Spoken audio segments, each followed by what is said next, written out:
Hi, everybody. Paul Jay at the Real News Network. The billionaires think they make history, and along with their political representatives, they think everybody else doesn't have much to say or do about it. In fact, they think most people are kind of subhuman compared to them. Well, at the Real News Network, we know that's not true. Everywhere, people are organizing to democratize the economy, which we think means more than just more equal distribution of wealth. It also means changing who owns stuff. And it also means democratizing politics. It means using the ballot box, but it also means organizing in the streets and in the communities to change who actually controls government, who actually has power. We believe these are the real newsmakers.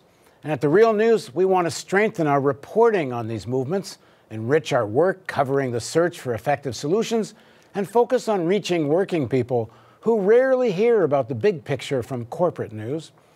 The Real News reports on forces gathering to fight for a Green New Deal, like our coverage of the Sunrise Movement, climate activists who went to Capitol Hill and called for a select committee to hold hearings that will lead to effective legislation. We also feature those that say such a deal must include converting military funding and manufacturing into a driving force of a sustainable green economy. If you don't demilitarize, it's going to be very difficult to actually face up to climate change. The two things are completely linked. In our recently aired Reality Asserts Itself series with former nuclear war planner Daniel Ellsberg, he warned of the very real danger of accidental nuclear war and called for dismantling the doomsday machine. Nuclear winter will end life on Earth, yet it's never discussed on corporate news outlets, even though more than $1 trillion will be spent on upgrading the American nuclear arsenal. That's like about 1/18 of the GDP. It's the size of the whole military budget for a year, in order to build more nuclear weapons. A Green New Deal and demilitarization are obvious and rational plans. The billionaire class, their media, their political representatives in both major parties won't support such a transformation, even though the stakes couldn't be higher. Why can't the ruling elites deal with the systemic threats of climate change, global war, and financial crisis? Dangers to the future of their own system, the system that made them billionaires, because they're in the middle of an orgy of profit-making. They can't believe their good fortune. And these are the people that control American politics as they throw unlimited funds at political campaigns. The threat of climate crisis? The elites believe, if they actually think beyond their private jets and yachts, that they'll be okay. Their kids and grandkids will be okay. And then, après moi le déluge. After me comes the floods, said Louis XV. Well, the deluge turned out to be the French Revolution.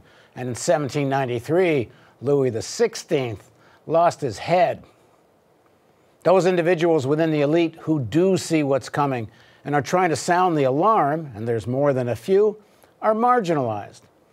Our job at The Real News is to try to tell people the whole truth as best we can. And that truth is, the billionaire class is not fit to rule. In the upcoming year, The Real News Network will redouble its efforts to build and fortify our Climate Crisis Bureau. Our Capitol Hill Bureau will expand our coverage of international affairs and expose how U.S. policy is largely driven by the interests of arms manufacturers and the fossil fuel industry.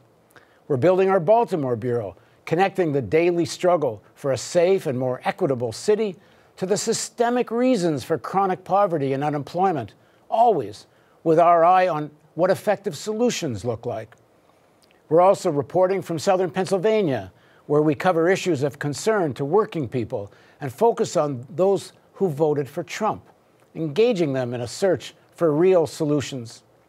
We can't do any of this without you. It's critical that we have the funds to strengthen our content and our marketing reach.